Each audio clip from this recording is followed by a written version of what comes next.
Friends, welcome to Buddha vision classes.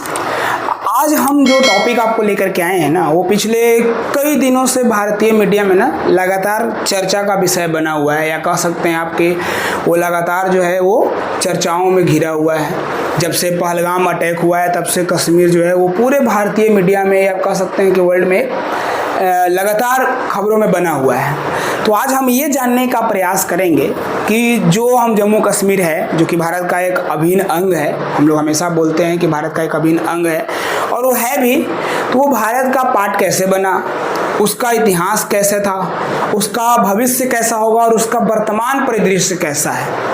यानी कि आज हम पूरे कश्मीर का संपूर्ण ऐतिहासिक विश्लेषण लेकर के आए हैं कि कश्मीर बनने की कहानी क्या है, या कश्मीर की शुरुआत कैसे होती है, कि कश्मीर आज से हजारों साल पहले कैसे दिखता था, वर्तमान में कैसे दिखता है, वो किस तरीके से किन किन वजहों से भारत में मिला।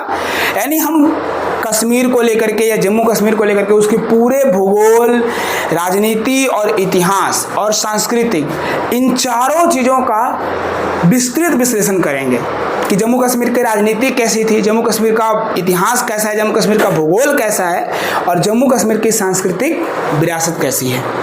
तो हम आज इसकी शुरुआत करते हैं। तो पहले शुरुआत करते हैं हम जम्मू कश्मीर के नक्शे से, कि जम्मू कश्मीर जो है वो भारत का सबसे उत्तरी भाग में स्थित है, कि जम्मू कश्मीर जो है वो भारत के सबसे उत्तरी भाग में स्थित है। अगर आप भारत के नक्शे पे देखोगे तो भारत के सबसे उत्तरी भाग जो स्थित है वो जम्मू कश्मीर है। 5 अगस्त 2019 से पहले, यानी आप कह सकते हैं कि 5 अगस्त 2019 से पहले एक राज्य था, लेकिन उसको बाद में वहाँ पे जो धारा 370 थी उसको खत्म करके 2 केंद्र शासित प्रदेशों में बांट दिया गया, एक लद्दाख और दूसरा जम्मू कश्मीर। लेकिन हम जिस जम्मू कश्मीर की बात करते हैं या हम जिस जम्मू कश्मीर को जानते हैं, तो वो सारा जम्मू कश्मीर जो है ना वो भारत के कब्जे में नहीं है। जम्मू कश्मीर की कई जो भौगोलिक तरीके से बांटा गया है, जैसे आप इस नक्शे में देखो तो ये पूरा जम्मू कश्मीर है जो हमारे नक्शे में या हमारे भारत के मैप में दिखता है, लेकिन इन सभी क्षेत्रों पे भारत का कब्जा नहीं है। आप इतना जानो कि जम्मू कश्मीर की जो है ना वो 60% इलाके भारत के पास हैं, 30% इलाके जो हैं वो पाकिस्तान के पास हैं और 10% इलाके जो हैं वो चीन के पास हैं। यानी कि आज जम्मू कश्मीर जो है वो मुख्य तौर पे कह सकते हो आपकी जो आज जम्मू कश्मीर है वो मुख्य तौर पे 3 अलग अलग देशों के बीच में बटा हुआ है। आप इस नक्शे को देखो, एक तरफ आपको दिखेगा ये अक्साई चीन, क्या दिखेगा, अक्साई चीन। तो ये अक्साई चीन लद्दाख का हिस्सा है, क्योंकि जब जम्मू कश्मीर को बांटा गया है 2 भागों में तो ये पूरा लद्दाख आता है। लेकिन इस लद्दाख के एक हिस्से को अक्साई चीन ने 1962 में क्या कर लिया था, कब्जा कर लिया था। जब वो भारत के साथ युद्ध हुआ था तो उसने खुद से युद्ध विराम की घोषणा कर ली थी। तो वो जो है वो ये अक्साई चीन को 1962 में क्या कर लिया गया था, कब्जा कर लिया था। तो ये जो है वो चीन में है, किस में है, चीन में है। हम लोग पीओके की तो बात करते हैं कि पाक ऑक्युपाइड कश्मीर, यानी कि हम लोग पीओके की बात करते हैं कि पाक अधिकृत कश्मीर की, जो पाक के कब्जे में कश्मीर है। लेकिन हम लोग सीओके की बात नहीं करते हैं, चाइना ऑक्युपाइड कश्मीर कि चीन जो है वो भी चाइना, जो चीन कह सकते हो या चाइना कह सकते हो अंग्रेजी में, कि वो भी कश्मीर के कई हिस्सों पे क्या कर रखा है, अवैध कब्जे कर रखा है। लेकिन यहाँ पे एक सक्षाम वैली है, सक्षाम वैली यानी सक्षाम घाटी है। तो ये पहले पाकिस्तान के कब्जे में था, लेकिन पाकिस्तान ने इसको क्या कर दिया, चीन को गिफ्ट कर दिया, कि वो चीन का जो ये इलाका है जम्मू कश्मीर का, वो इसको चीन को गिफ्ट में दे दिया था। तो इस पर चीन का भी कब्जा है। और ये देखिए, ये है सियाचिन ग्लेशियर, जिस पे 1999 में भारतीय सेना ने ऑपरेशन जिब्राल्टर को चला करके क्या किया था, कैप्चर किया था या अटैक कर करके इस पे कब्जा स्थापित किया था। वो 1999 से पहले जो है इस पे जो है वो टाइगर हिल्स थी, कि कारगिल की चोटियाँ जो है टाइगर हिल्स, आपने सुना होगा कि सियाचिन ग्लेशियर पे टाइगर हिल था। तो ये दुनिया की सबसे ऊंचा भूमि क्षेत्र है, या गृह जो कह सकते हैं कि सबसे ऊंचा युद्ध भूमि क्षेत्र है। तो इसमें भारत ने 1999 में कब्जा किया था। ये हमारा लद्दाख का हिस्सा है और ये कश्मीर है और ये जम्मू है। इनके भी अलग अलग कल्चरल है। यहाँ पे जो है वो लगभग बौद्ध धर्म को लोग ज़्यादा मानते हैं, ये बौद्ध को मानने वाले लोग हैं। यहाँ पे जो है वो हिंदू की आबादी मेजॉरिटी में होती है और यहाँ पे मुस्लिम्स हैं। ये जो इलाका है वो किसका है? मुस्लिम्स का है। यानी कि अगर कल्चरली देखा जाए तो जो हिस्से भारत के कब्जे में हैं उस भी 3 भाग में डिवाइड है, लद्दाख, जम्मू एंड कश्मीर। लेकिन अब आ जाओ ये पाकिस्तान का इलाका, ये पूरा जो इलाका है वो पाकिस्तान के कब्जे वाला है, जिसको हम लोग बोलते हैं पीओके। तो इस पीओके के भी 2 भाग हैं, एक है आज़ाद कश्मीर जिसकी राजधानी जो है वो मुजफ्फराबाद है, यानी जिसको पीओके बोला जाता है, और एक है गिलगिट बाल्टिस्तान। तो ये गिलगिट वाली एजेंसी और ये बाल्टिस्तान वाले इलाके हैं, और ये जो है वो डामर इलाके हैं। तो ये दोनों गिलगिट बाल्टिस्तान और आज़ाद कश्मीर, यानी कि इसको भी 2 भागों में बांट रखा है। तो इसकी अपनी पूरी राजधानी है, इसके अपने प्रधानमंत्री होते हैं, इनके अपने सरकार होती है, लेकिन वो सारे जो हैं वो पाकिस्तान के कंट्रोल में चलते हैं, पाकिस्तानी सेना के कंट्रोल में रहते हैं। तो अगर आप इसका वर्तमान परिदृश्य देखो तो जम्मू कश्मीर कितने भागों में बटा हुआ है? एक अक्साई चीन हो गया, दूसरा सक्षम वैली हो गया, तीसरा लद्दाख हो गया, चौथा जो है वो गिलगिट बाल्टिस्तान हो गया, 5वां जो है वो आज़ाद कश्मीर हो गया, और 6ठा जो है वो जम्मू कश्मीर हो गया। यानी कि आज जो जम्मू कश्मीर है वो मुख्य तौर पे 6 अलग अलग रीजन्स में डिवाइडेड है, यानी कि इसकी भौगोलिक जो स्थिति है वो 6 भागों में बटी है। और ये जो हम एलएसी और एलओसी की बात करते हैं कि लाइन ऑफ एक्चुअल कंट्रोल और लाइन ऑफ कंट्रोल, कि एलएसी माने लाइन ऑफ एक्चुअल कंट्रोल, कि जिसको चीन जो है वो मानता नहीं है, भारत मानता है। तो आप ये लाइन को देखो, यहाँ से जो आपको ये लाइन दिखेगी, ये पूरा ये वाला इलाका, तो ये एलएसी कहलाता है, यानी कि लाइन ऑफ एक्चुअल कंट्रोल। ये क्या कहलाता है? एलएसी कहलाता है, जो कि चीन के उस तरफ कब्जे में है और ये भारत के इस तरफ में है। और यहाँ से इस वाले क्षेत्र को देखो, ये वाला इलाका, ये पूरा ये एलओसी है, यानी कि लाइन ऑफ कंट्रोल, जो पाकिस्तान के कब्जे, यानी कि पाकिस्तान के उस तरफ वाले कश्मीर और चाइना के उस तरफ वाले कश्मीर का, तो इस वाले भाग को एलओसी कहा जाता है और इस वाले भाग को एलएसी कहा जाता है। और इसके ऊपर देखो, ये पूरा इलाका कब्जे में है, ये जो है वो चाइना के कब्जे में है, ये भी चाइना के कब्जे में है। तो अगर आप कायदे से देखा जाए तो भारत के कब्जे में सिर्फ इतना सा जम्मू कश्मीर है, यानी कि इतने से हम जम्मू कश्मीर, अभी वर्तमान अगर प्रदेश में देखा जाए तो हमारे भारत के पास इतने ही जम्मू कश्मीर के इलाके हैं, बाकी 2 देशों में बांटा हुआ है। और इसी के बाद में बात कही जाती है कि एलओसी और एलएसी को हम पीओके को कब्जा में लेंगे। तो पीओके मतलब इस वाले एरिया को तो हम कब्जा में लेंगे, बट इसकी बात बहुत कम की जाती है, जिसको मैंने बोला क्या, सीओके, यानी कि चाइना ऑक्युपाइड कश्मीर। हम पीओके की तो बात हमेशा आप लोग सुनना होगा कि जब भी हम कश्मीर से मुद्दे से संबंधित बात करेंगे पाकिस्तान से, तो किस पे बात करेंगे? पीओके पे बात करेंगे। भारत हमेशा बोलता है कि मैं जब भी स्टैंड रखूंगा तो पीओके का स्टैंड रखूंगा, कि आप पीओके का जो अवैध कब्जा रखे हैं वो अवैध कब्जा को खाली करिए। और ये जो कब्जा किया गया था वो किया गया था 1948 में, जब कबायलियों ने घुसपैठ की थी। तो उसी के बाद से वो कब्जा करके, और तब से कब्जा अभी पाकिस्तान के हिस्से में ही वो पड़ता है। तो ये था उसका वर्तमान परिदृश्य। अब हम ये जानने का प्रयास करेंगे कि जम्मू कश्मीर का इतिहास कैसा था।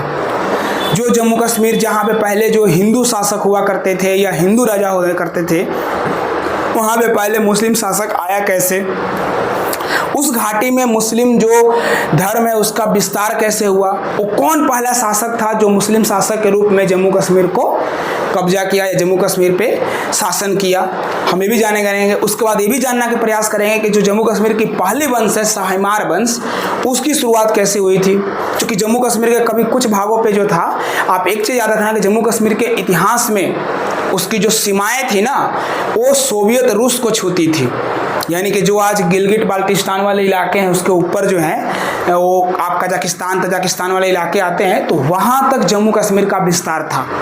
यानी कि इतिहास में जम्मू कश्मीर जो है वो रूस के साथ सीमा साझा करता था, जिसको राजा हरि सिंह के जो पिताजी थे गुलाब सिंह, उन्होंने 75 लाख रुपए में किससे, अंग्रेजों से खरीदा था। जब वो लाहौर की संधि हुई थी, महाराजा रंजीत सिंह जब मारे गए थे, वो उनकी मृत्यु हुई थी, तो अंग्रेजों ने जब उनकी वो पूरे सिख साम्राज्य को कब्जाया था तो उनके बेटे से, तो उस वाले इलाके को कोई लेना नहीं चाहता था। क्योंकि जो जम्मू कश्मीर था वो इलाका पूरा पहाड़ी था, दुर्गम पहाड़ियों से घिरा हुआ क्षेत्र था, जंगलों से घिरा हुआ क्षेत्र था, तो उसमें कोई खास पैदावार नहीं हो पाती थी और कुछ खास, और वो भी बर्फ से ढका हुआ रहता था। तो अंग्रेजों की उसमें कोई दिलचस्पी नहीं थी, उन क्षेत्रों में दिलचस्पी नहीं थी। तो वो उस क्षेत्र को बेचना चाहते थे। तो 75 लाख रुपए दे करके जो महाराजा गुलाब सिंह थे उन्होंने इस पूरे इलाके को खरीदा था और उस पर राज किए थे या रूल किए थे, आप कह सकते हो।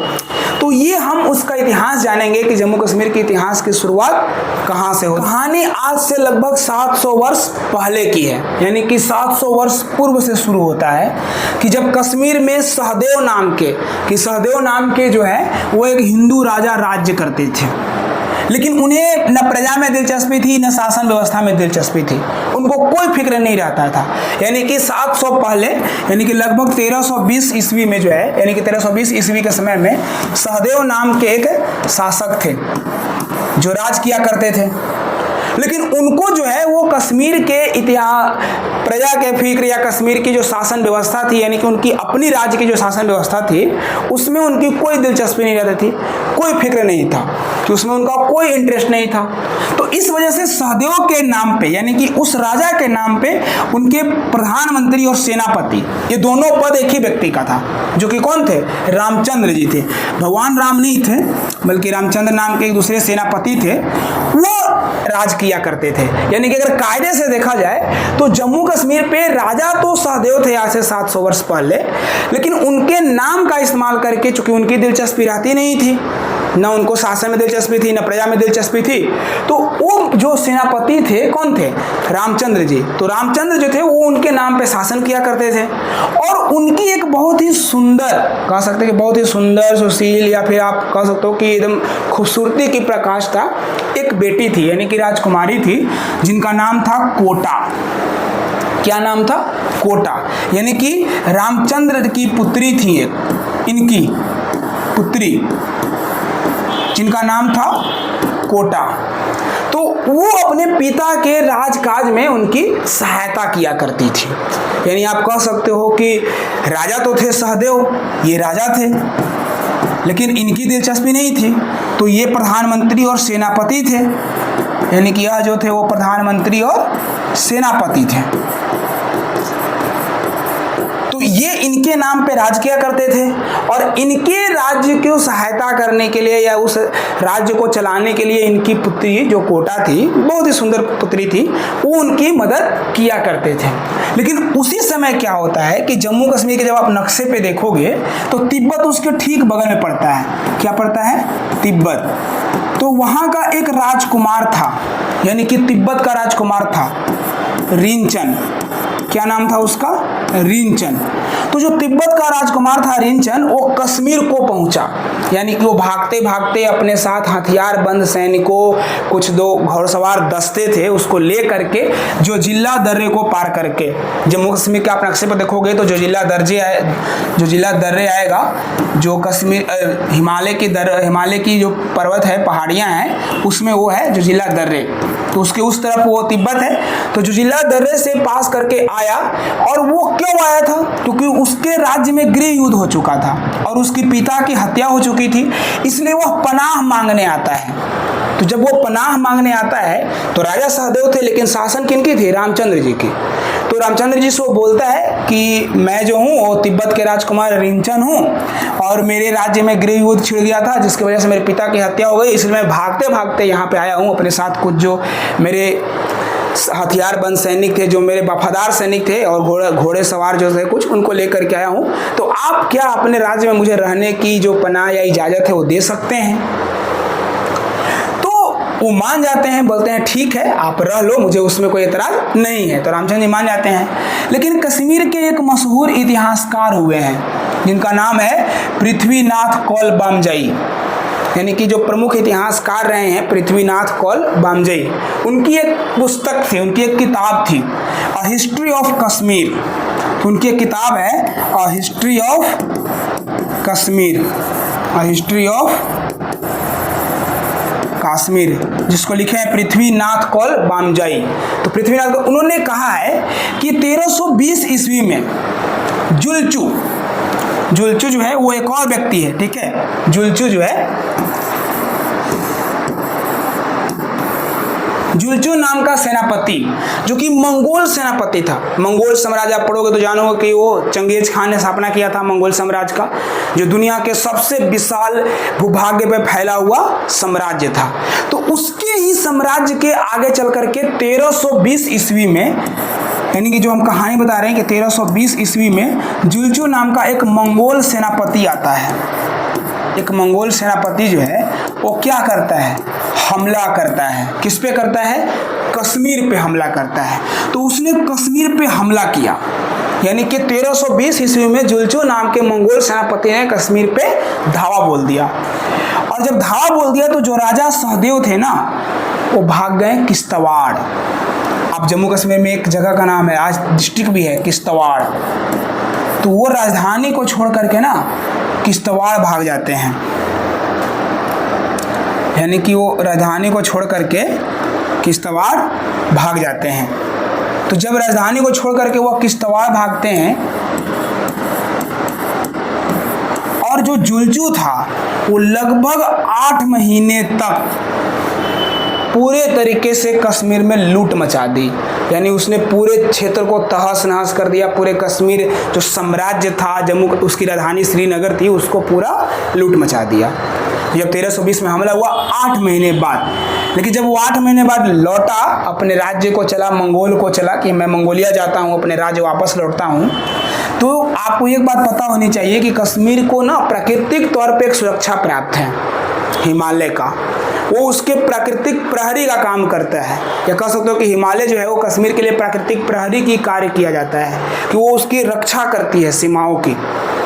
तो जब वो व्यक्ति 8 महीने बाद जुलचू लौटा, तो उसी कश्मीर के दिवासर परगना की जो एक बर्फीली चोटियां हैं, बर्फीली तूफान है ना, उसमें सेना सहित दफन करके मर गया। यानी कि बर्फीली तूफान में ही वहीं पे उसकी क्या हो जाती है, मृत्यु हो जाती है। और दिवासर जो है कि दिवासर परगना की चोटी पे जैसे ही वो पहुंचता है, तो बर्फीली तूफान की चपेट में आने से पूरी सेना सहित ही वो वहाँ पे मारा जाता है, यानी कि वहीं पे दफन हो जाता है। अब राजा तो भाग चुके थे किश्तवाड़, तो पूरे राज्य पर किनका कब्जा हो जाता है? रामचंद्र जी का कब्जा हो जाता है। यानी कि वो क्या करते हैं कि रामचंद्र जी हैं वो पूरे राज्य को अपने कंट्रोल या अपने अधीन ले लेते हैं। लेकिन यहाँ पे एक और घटना घटती है। वो घटना घटती है रिंचन, जिसका मैंने जिक्र किया था कि जो तिब्बत का राजकुमार था, जो शरणार्थी के रूप में आया था कि आप हमको शरण दे दीजिए, वो क्या कर देता है, मौका देखते ही विरोध कर देता है, या कह सकते हो कि राजद्रोह कर देता है, रामचंद्र जी के खिलाफत में आ जाता है और उनकी हत्या कर देता है। और हत्या करके खुद जो है ना वो गद्दी पे क्या हो जाता है, काबिज हो जाता है।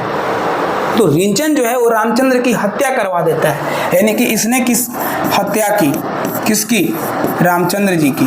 तो रामचंद्र की हत्या करके और कश्मीर की गद्दी पर यह खुद बैठ जाता है। और जब कश्मीर की गद्दी पर बैठता है, तो मैंने बताया था कि इनकी एक सुंदर बेटी थी कोटा, तो वो बोलता है, रिंचन जो बोलता है कि तुम मुझसे शादी कर लो। लेकिन वो अपने पिता की हत्यारे से जो है ना वो शादी नहीं करना चाहती थी, लेकिन बहुत मनाने के बाद जो है वो मानी। तो एक शर्त पे मानी कि जो रिंचन था वो बौद्ध धर्म को मानने वाला था। किसको मानने वाला था? बौद्ध धर्म को मानने वाला था, क्योंकि तिब्बत में उस समय जो है वो भगवान बुद्ध और उनके विचारों का बहुत ज़्यादा प्रसार था, तो वो बौद्ध धर्म को मानने वाला था। तो वो गद्दी, वो जो शादी तो हो गई, रानी बन गई, तो उसने कहा कि तुम जो है वो हिंदू धर्म अपना लो, यानी कि सनातन धर्म को अपना लो, तभी मैं तुमसे शादी करूँगा। तो वो क्या करता है कि रिंचन जो है वो बौद्ध लामा था, लेकिन परंतु उसने रानी जो कोटा है वो चाहती थी कि वो हिंदू बन जाए। लेकिन रिंचन ने क्या किया कि वो हिंदू धर्म की जगह पे इस्लाम धर्म को अपना लिया। क्या अपना लिया? इस्लाम धर्म को अपना लिया।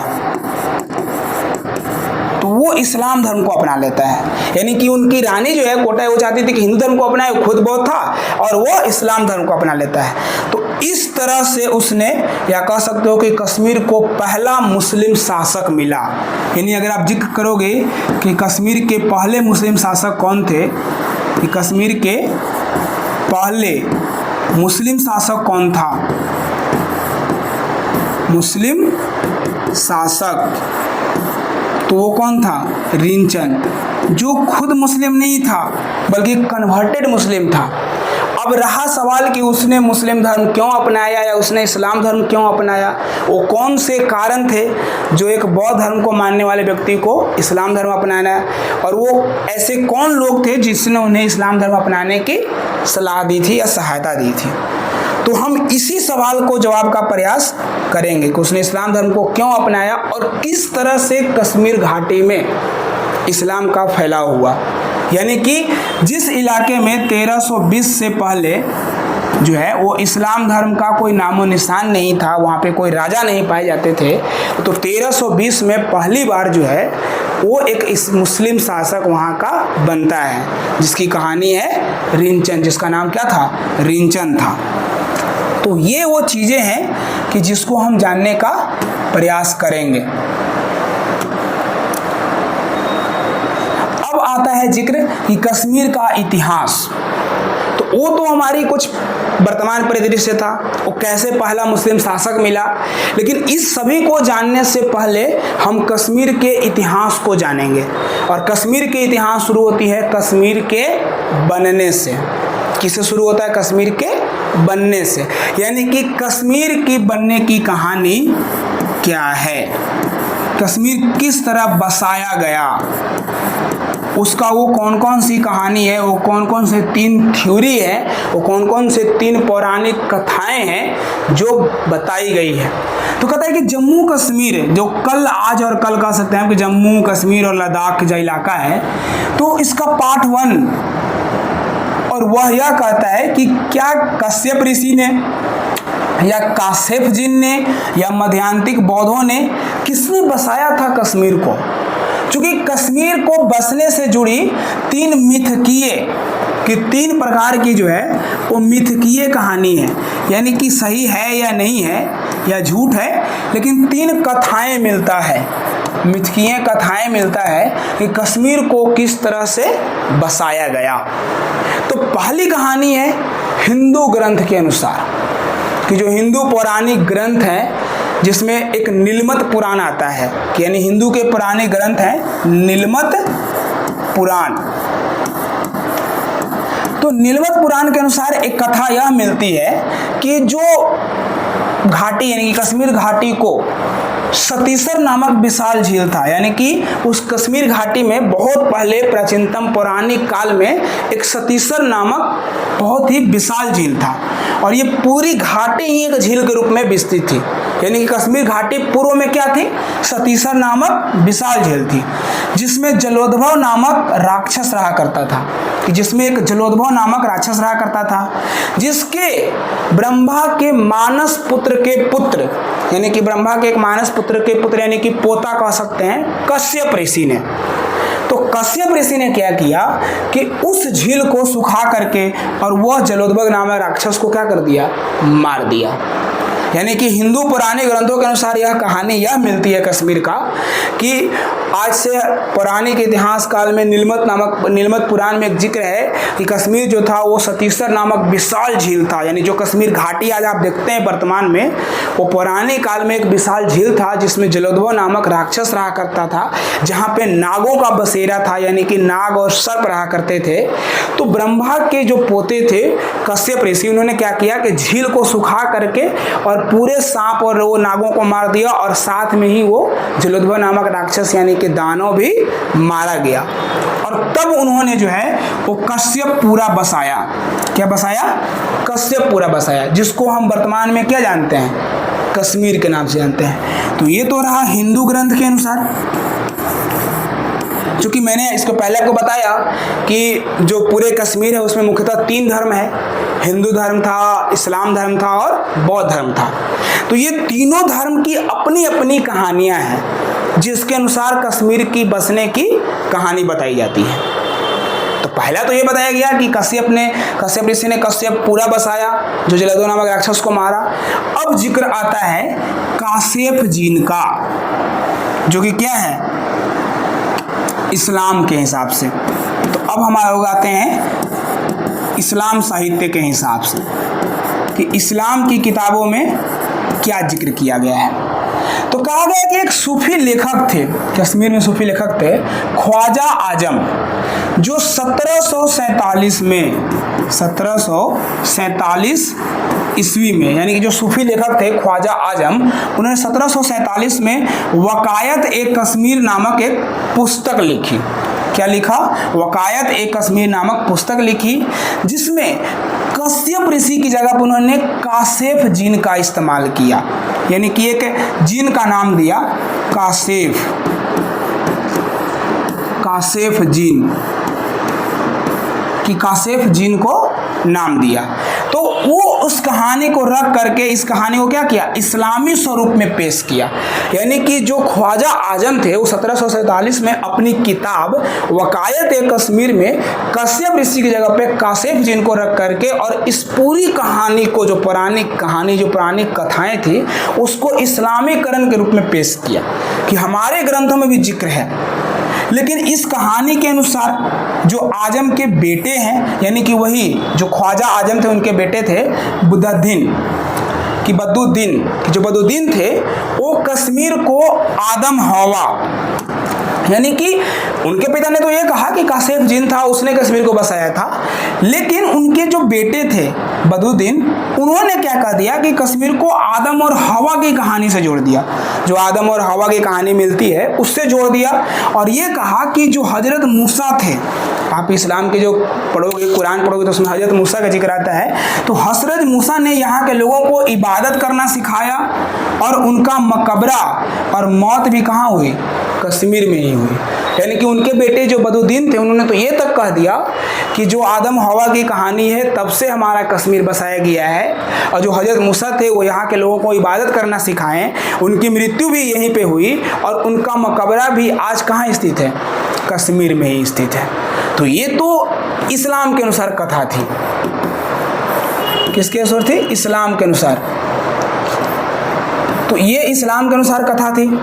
अब हम अगला जिक्र करते हैं इसमें कि बौद्ध धर्म ग्रंथों के हिसाब से क्या कथा करता है, कि जो बौद्ध लोग थे वो कश्मीर को बसने की कौन सी कहानी सुनाते हैं। हम दो कहानी आपको बता चुके हैं कि हिंदू धर्म ग्रंथों में किस तरह की कहानी थी, इस्लाम के जो ग्रंथ थे, इस्लाम की जो किताबें थी उसमें किस तरह से कहानी बसाई गई कि कश्मीर किस तरह से बसा। अब आते हैं हम लोग बौद्धों का, चूँकि हम इसके पहले जान चुके हैं कि 1320 में एक तिब्बत का बौद्ध लामा आया था रिनचन, जिसने कश्मीर को कब्जा किया और उसने इस्लाम को इस्लाम को अपनाया। तो ये चीज़ें जो हैं तो वो हम जानने का प्रयास करेंगे कि बौद्ध धर्म ग्रंथों में किस तरह से था। तो कहते हैं कि जो प्रसिद्ध चीनी यात्री थे ह्वेनसांग, कि जो ह्वेनसांग थे वो, उनके अनुसार कश्मीर एक क्या था? एक झील था। यानी कि वो कहते हैं कि जो ह्वेनसांग थे जब वो नालंदा की यात्रा पे निकले थे तो कश्मीर से होकर ही आए थे, तो उन्होंने अपनी किताबों में लिखा है कि कश्मीर एक झील था जिसमें बहुत सारे नाग रहा करते थे, यानी कि वही सांप रहा करते थे। तो एक बार बुद्ध ने कहा था, यानी कि उन्होंने लिखा है अपनी किताब में कि एक बार भगवान बुद्ध जब उसमें यात्रा करते करते आए थे तो उन्होंने लोगों से कहा था कि मेरी मृत्यु के बाद, यानी कि भगवान बुद्ध ने यह कहा था कि मेरी मृत्यु के बाद मध्यांतिक नामक बौद्ध है, कि एक मध्यांतिक नामक बौद्ध आएगा, बौद्ध भिक्षु आएगा, जो लोगों को बसा करके एक राज्य की क्या करेगा? स्थापना करेगा।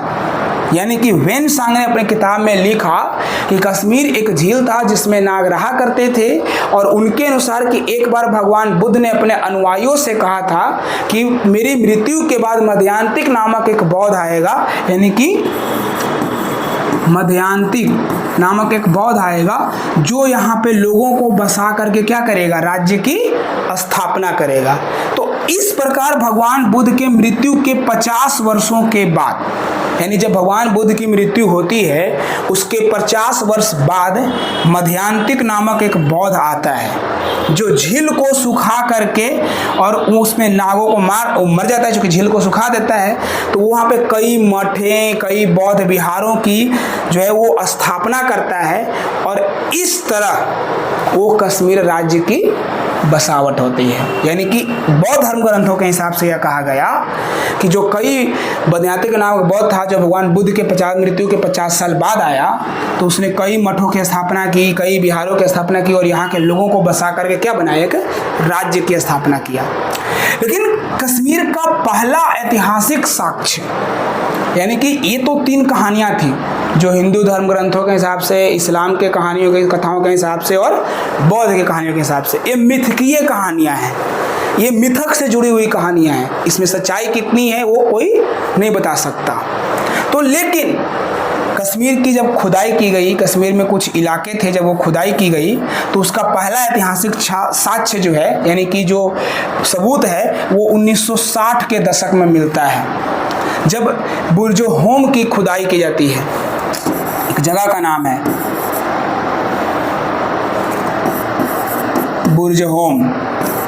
तो जब इस जगह की खुदाई की जाती है कश्मीर में 1960 के दशक में, तो जब 1960 के दशक में खुदाई की जाती है तो यहाँ पे जो है ना वो कई प्रकार के जो ना है वो साक्ष्य मिलते हैं। जो इसकी दूरी जो है वो श्रीनगर से, यानी आप कह सकते हैं कि श्रीनगर से जो इसकी दूरी है वो सिर्फ 8 किलोमीटर है। यानी कि श्रीनगर जो आज वर्तमान जम्मू कश्मीर की राजधानी है, वहाँ से इस शहर की दूरी सिर्फ 8 किलोमीटर है। तो जब यहाँ पे खुदाई होती है तो कई प्रकार के ऐतिहासिक साक्ष्य मिलते हैं जो कई कहानियों को गलत भी साबित करते हैं। जैसे मैंने लिखा भी है कि यहाँ पे मिले अवशेष से पता चलता है, यानी कि इस जगह के मिले जो अवशेष, तो उससे यह पता चलता है कि 3000 साल से लेकर के 5000 साल पहले यहाँ पे आबादी रहा करती थी। यानी कि जो जगह है बुर्ज-ए-होम, वहाँ पे जब खुदाई की गई तो ये अनुमान लगाया गया कि कश्मीर में वर्तमान से 3000 साल पहले से लेकर के 5000 साल पहले भी वहाँ पे आबादी रहा करती थी। तो जब अगर 5000 साल पहले, 3000 साल पहले आबादी रहा करती थी, तो ये जो 2 कहानियाँ हैं, कासेफ जीन का और मध्यांतिक बौद्ध का, ये 2 कहानियाँ तो ऐसे ही गलत साबित हो जाता है, चूँकि इनका तो है भी नहीं उल्लेख कि ये 5000 साल पहले धर्म के रूप में थे। तो अगर वो साक्ष्य से ये पता चलता है कि उनके 5000 साल पहले आबादी रहा करती थी, और खुदाई टीम की जो खुदाई टीम में शामिल निदेशक थे टी.एन. खजांची जी, तो टी.एन. खजांची जी कहते हैं कि किसी संगठित धर्म का कोई साक्ष्य नहीं मिलता, और वैज्ञानिक खोजों ने कश्मीर के जन्म की पौराणिक कहानी पर सवाल खड़े कर देते हैं। यानी कि जब जो व्यक्ति हैं टी.एन. खजांची जी, जो खुदाई टीम के निदेशक हैं यानी डायरेक्टर हैं, तो वो यह बोलते हैं कि कश्मीर में 3000 साल से लेकर के 5000 साल पहले सिर्फ इंसानी बस्ती का जिक्र होता है, सिर्फ इंसानी बस्ती का एक साक्ष्य मिलता है। ऐसा कोई साक्ष्य नहीं मिलता है कि वहाँ पे कोई संगठित धर्म था, यानी कि वहाँ के लोग किसी धर्म को उसमें माना करते थे या नहीं माना करते थे। तो जब ऐसी बातें वो खुदाई के तहत आती है तो कई सवाल खड़े करते हैं कि जो कश्मीर की जो कहानियां हैं, जो साक्ष्य हैं, वो किस तरह से मिथकीय कहानियों को, और वैज्ञानिक खोजों ने कश्मीर पे कई सवाल खड़े किए थे कि उसके बसने की जो पौराणिक कहानियां बताई गई 3 अलग अलग, कि हिंदू धर्मों ने अलग हिसाब से बताया, बौद्ध धर्मों ने अलग हिसाब से बताया और इस्लाम धर्म के ग्रंथों ने अलग हिसाब से बताया, तो उस पर सवाल खड़े होते हैं। अब हम अगले वीडियो में ये सवालों के जवाब जानने का प्रयास करेंगे और ये समझने का प्रयास करेंगे कि आखिर कश्मीर ने बसा कैसे। हम 3 कहानी तो जान ही चुके हैं कि कश्मीर को बसाया किस तरह से गया, 3 अलग अलग धर्म ग्रंथों, 3 अलग अलग धर्मों के लोगों ने अलग अलग हिसाब से उसको पेश किया। लेकिन जब वैज्ञानिक खोजें हुई, जब उसमें खुदाई की गई वहाँ के जगहों पे, तो ये साक्ष्य मिला कि 3000 साल से पहले 5000 साल पूर्व भी यहाँ पे आबादी रहा करती थी और वो लोग किसी संगठित धर्म को मानते नहीं थे। तो आपको अगले वीडियो में इसके बाद वाला पार्ट बताया जाएगा कि आगे कश्मीर का इतिहास और भूगोल किस तरह से बदला और ये किस तरह से भारत का अभिन्न अंग बना। तो आप जुड़े रहिए इस वीडियो के साथ, आपको कश्मीर की पूरी ऐतिहासिक साक्ष्य का विश्लेषण मिलेगा और कश्मीर की पूरी इतिहास की कहानी मैं कोशिश करूंगा कि आपको आसान शब्दों में समझाने का प्रयास करें। धन्यवाद, जय हिंद।